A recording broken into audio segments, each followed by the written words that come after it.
All right, and welcome to the exclusive Patreon exclusive content episode of the GSMC Baseball Podcast, brought to you by the GSMC Sports Network. I am your host Kenneth Grunfelder, and it's good to have you guys here on this Monday morning. It was very rainy here in New York, so not a great day. Like I talked about on the show, I had a little bit of a long morning. So, yeah, but and it's gonna be a long day in general. But yeah. So we went over a bunch of stuff today on the show. We talked about current headlines and news. Went over Shohei Ohtani, talked about him and what his future is, and him being shut down for the rest of the year, clearing out his locker. And then we went into the scores and recapped that. And then we went over the updated wildcard standings and division races as well. Some spots got locked up there. Braves and the Dodgers clinching their divisions. Both central divisions are still up for grabs. The AL West is up for grabs still, and the AL East is still up for grabs. So there's still, and of course the wild cards. So there's still a lot that that needs to be determined still. So, but yeah, that was basically the rundown for the show today.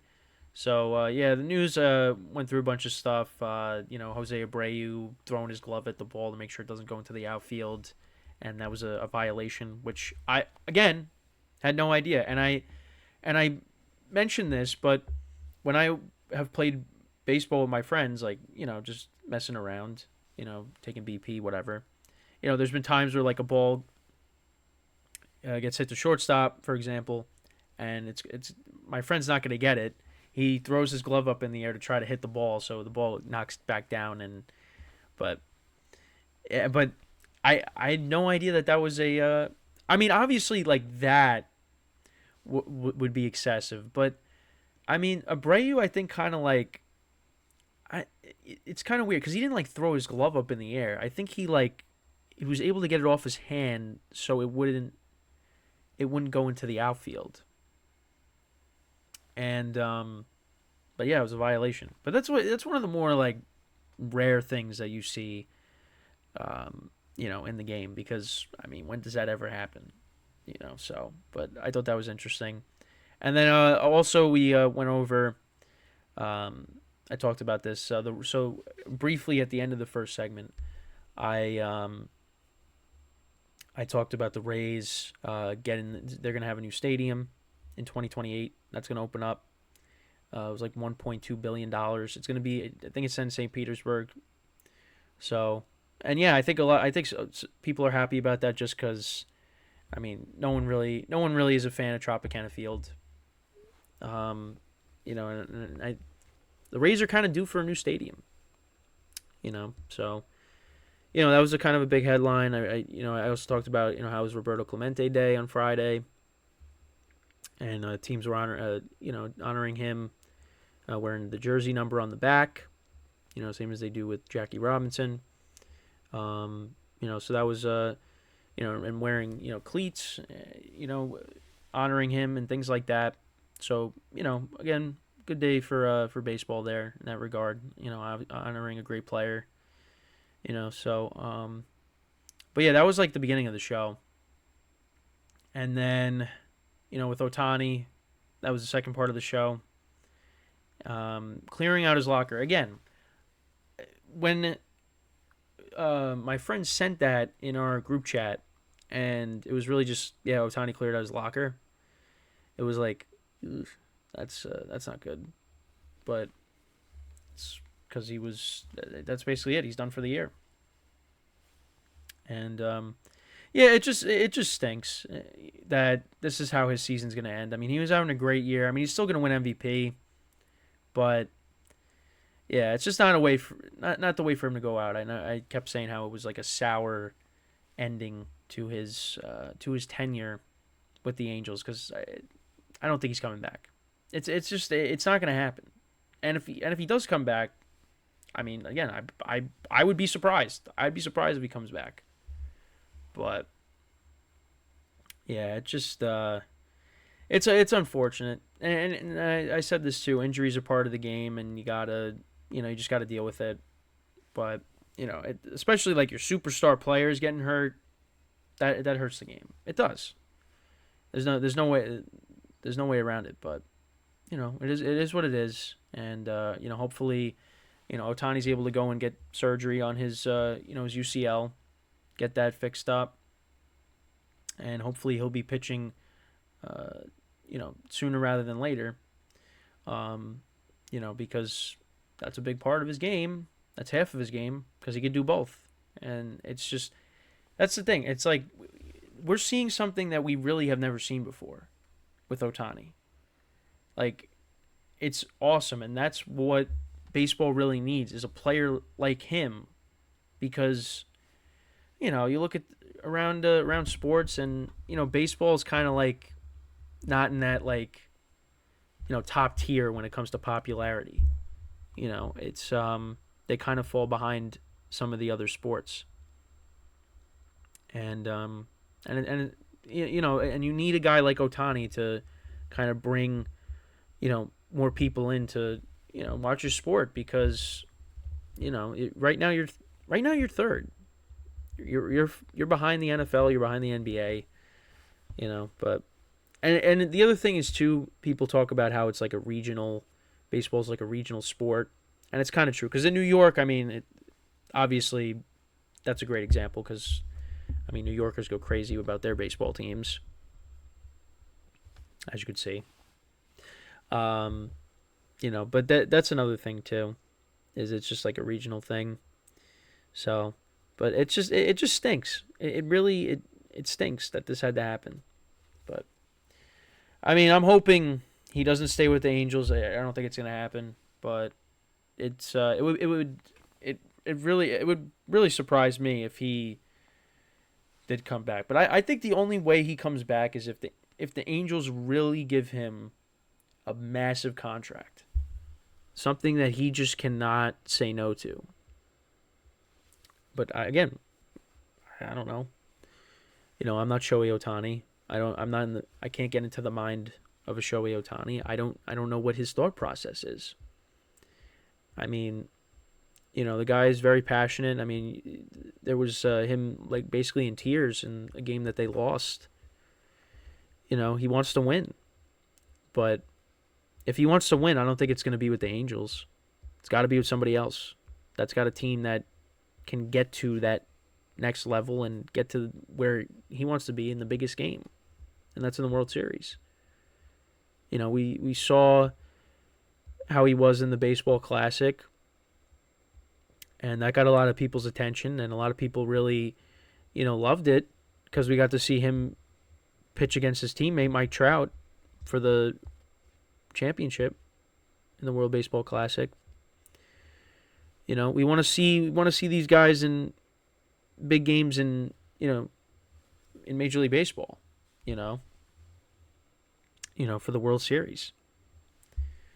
But and that's what we've gotten really of these guys playing in the biggest games is in the World Baseball Classic.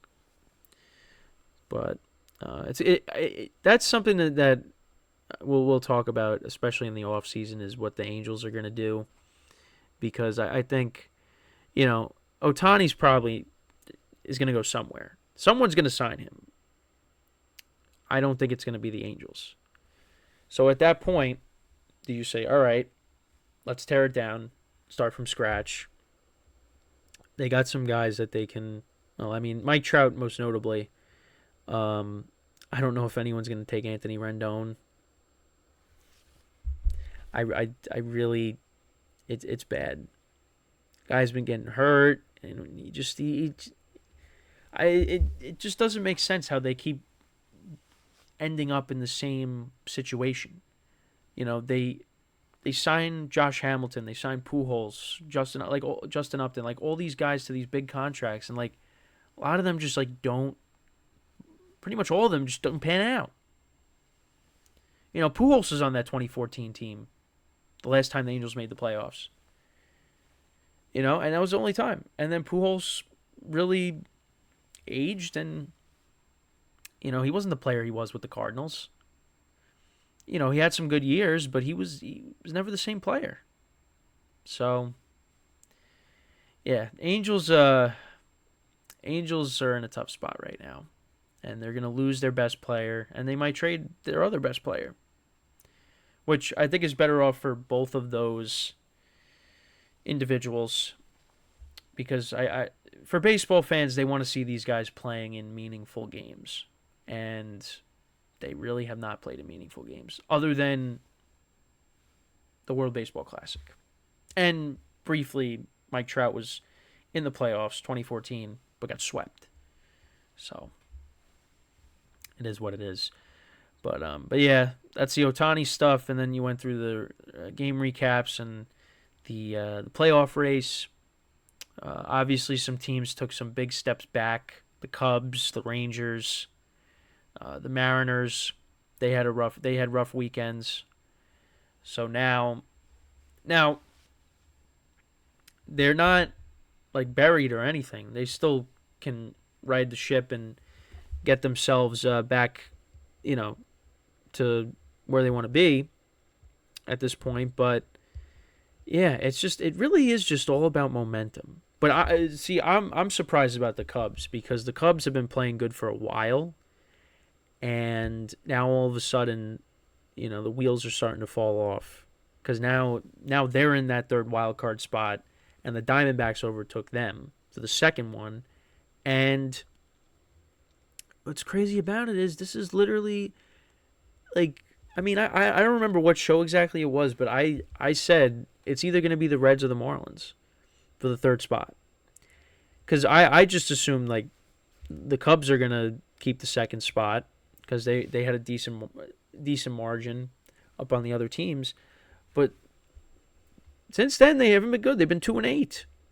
So I don't know when exactly I said that, but I've said it a few times. But yeah, Cubs are 2-8 in their last 10 games. And they could find themselves on the outside looking in when it's all said and done. And as a Yankee fan, if the Cubs do not make the playoffs, I'm going to be very mad, because they needed a left fielder, and Cody Bellinger was linked, well, not linked to the Yankees, but Yankee fans wanted him so badly, and they could very well end up with him in free agency. But the Cubs started playing better baseball, and they decided not to sell. And now if the Cubs miss the playoffs, it's like you did that all for nothing. Now, the Yankees would have got Cody Bellinger. Would they be World Series contenders? No. Would they be a better team? Yes. And we're just going to have to wait. We're just going to have to wait till the offseason and see what ends up happening with that. But yeah, I mean, the Yankees are still mathematically in it. 6.5 games back. But like, who cares? Who cares? I mean, the other thing I'll be looking at in the coming days too, is talking about like the Cy Youngs, because that's always changing. One day it's Justin Steele, Zach Gallen, then it's Blake Snell. It's like one of those three guys is going to win it. The American League Cy Young, it might be a little bit easier. Garrett Cole, even though he actually didn't pitch that well against the Pirates, against his former team. He was kind of rough. Didn't really have his ace-like stuff. Was able to still pitch like 5 innings, but he wasn't how he normally is. But he should win the Cy Young. He should. Because actually, let's kind of look at that while I'm talking about it. Because, I mean, listen, guys got hurt. And, like Evaldi looked like he was the front runner, and then he got hurt. So right now, Cole is first in the American League in ERA. So that's big. Sonny Gray is like right behind him. Then you got Luis Castillo. Then for wins, Zach Eflin has 15. Cole has 13. Luis Castillo has 13. Strikeouts, Cole's in the top 3. Luis Castillo's right behind him. Whip, Luis Castillo and Cole basically have like the same whip. It's .04, .05. They're separated by .01. So Yeah, it's closer than it's closer than some people may think. Because Luis Castillo's having a really good year. Opponent's batting average, Cole. Castillo's at 211. Cole is at 217. Yeah, yeah. It's gonna be close. I mean, it should be Garrett Cole, but I mean, we could get blindsided and Luis Castillo ends up winning it. But Luis Castillo's had a very good season as well. So, if he wins it, I think as long as Garrett Cole has his ERA where it is right now, below 3, he should win the Cy Young. But I don't know. It remains to be seen. MVP, Ohtani right now. With in the American League. In the National League, you got Betts, you got Acuna, and then you got Matt Olson as well. Matt Olson's definitely up there. And can he reach 60? We talked about this, but I think right now he's going to fall short. But he could have a stretch where he hits in like 3 or 4 straight games or something, or he needs a multi-home run game. I said that too, but I think it's definitely going to be tough. But he's going to get very close to doing that. So, but yeah. The wild card race, division. So the divisions too. I mean, you got the Orioles, you got the Rays. It's very close.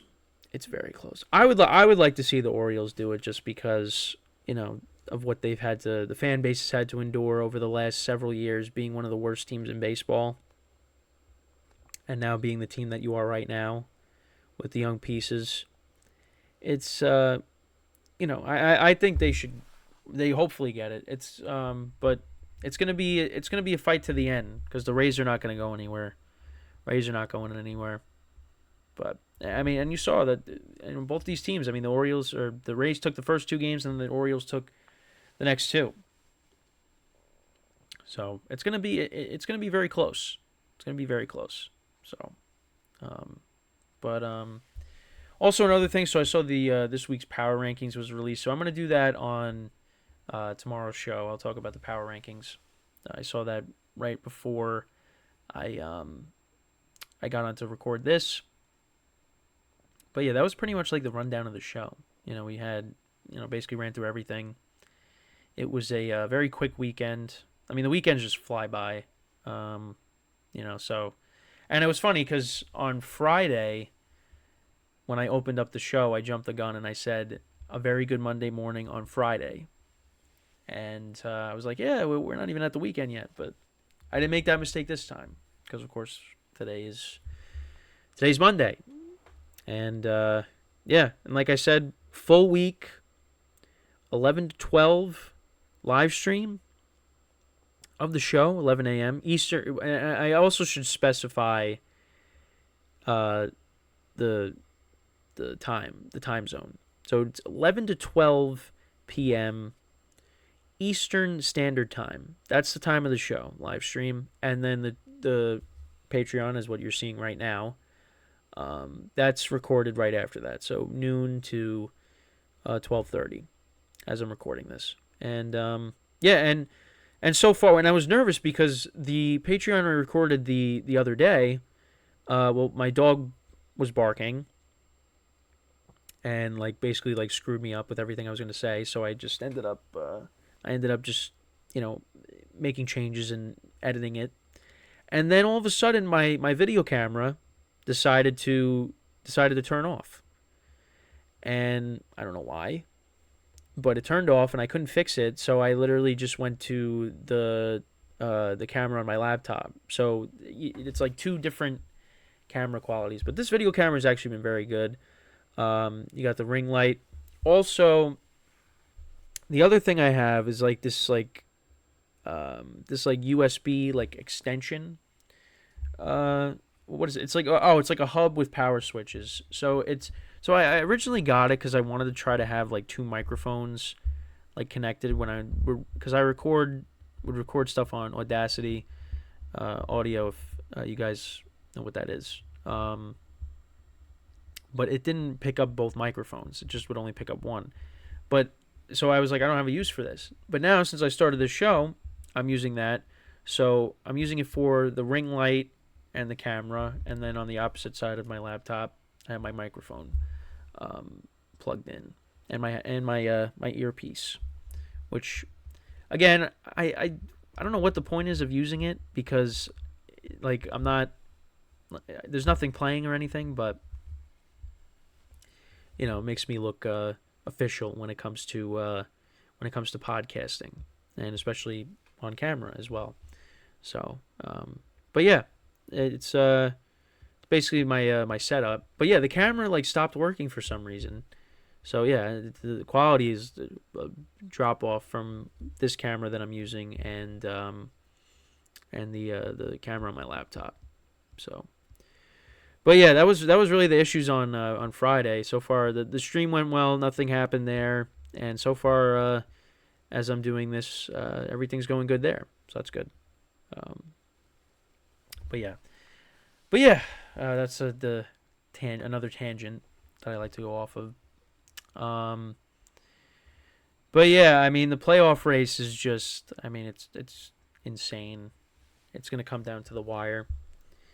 But again, and I'm going to keep saying this, it's all about momentum.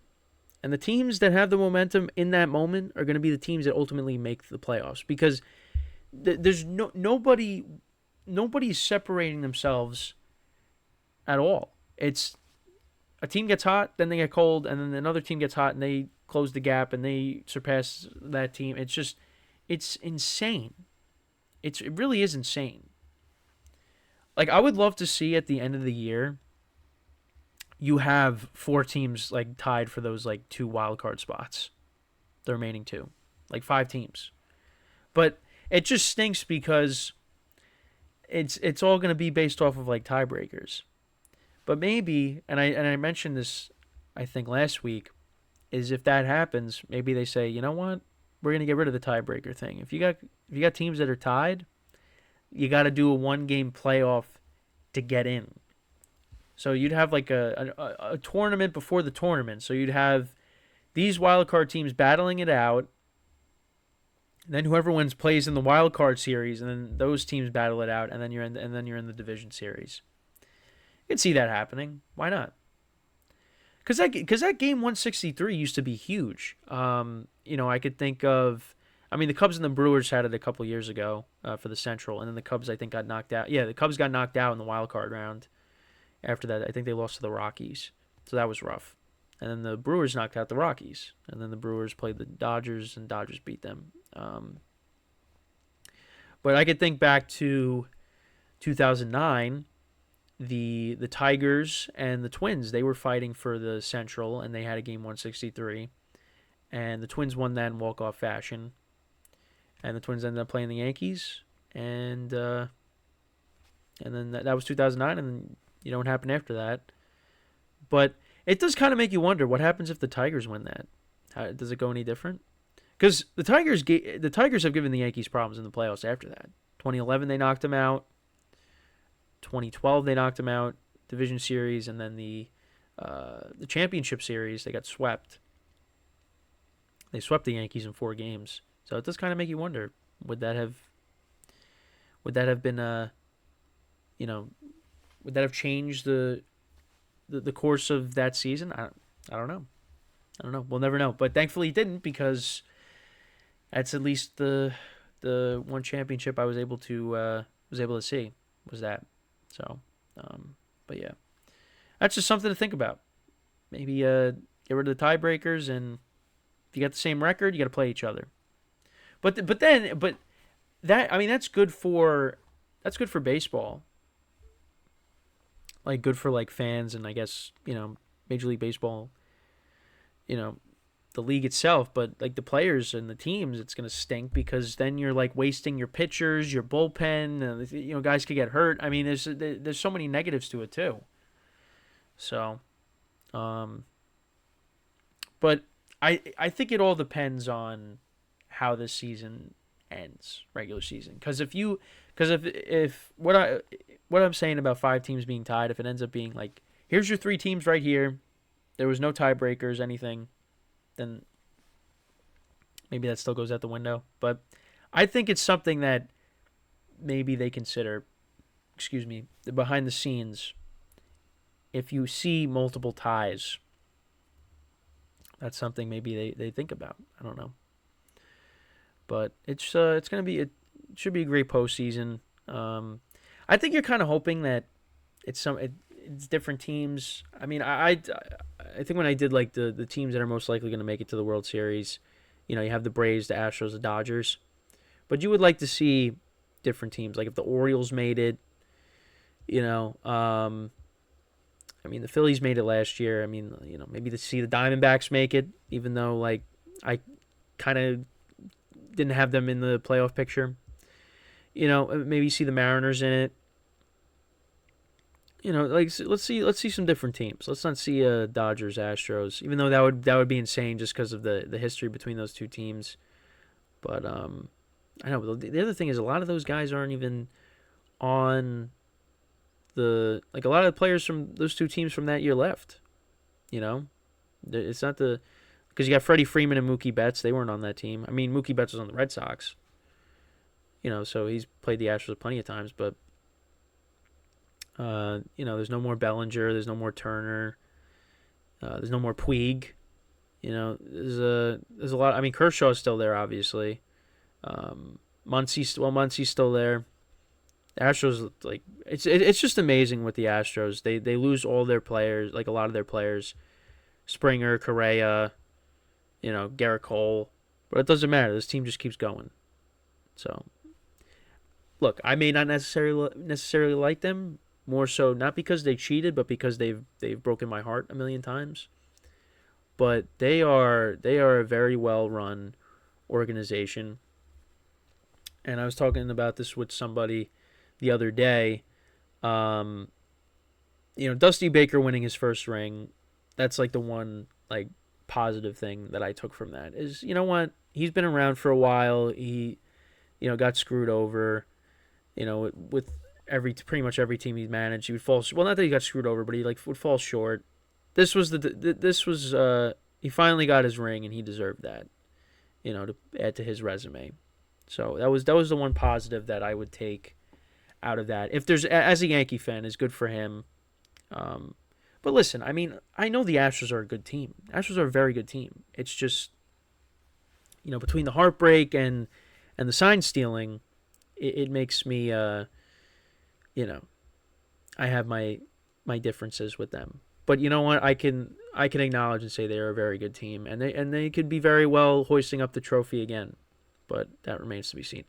All right, so that's basically it for this edition of the Patreon exclusive content for the GSMC Baseball Podcast. So we'll be back again tomorrow, streaming 11 a.m. to 12 p.m. Eastern Time. And then right after that, I'll be recording another edition of that, recapping the show and talking about some other stuff and rambling about my setup in my room and how I stream. So, but yeah, I appreciate you guys tuning in. So make sure to leave, a like, a comment, and subscribe to the videos on YouTube. And make sure to follow us on all social media platforms. So until tomorrow, I'm Kenneth Grunfelder signing off. Have a good day, and I will see you guys tomorrow. Take care.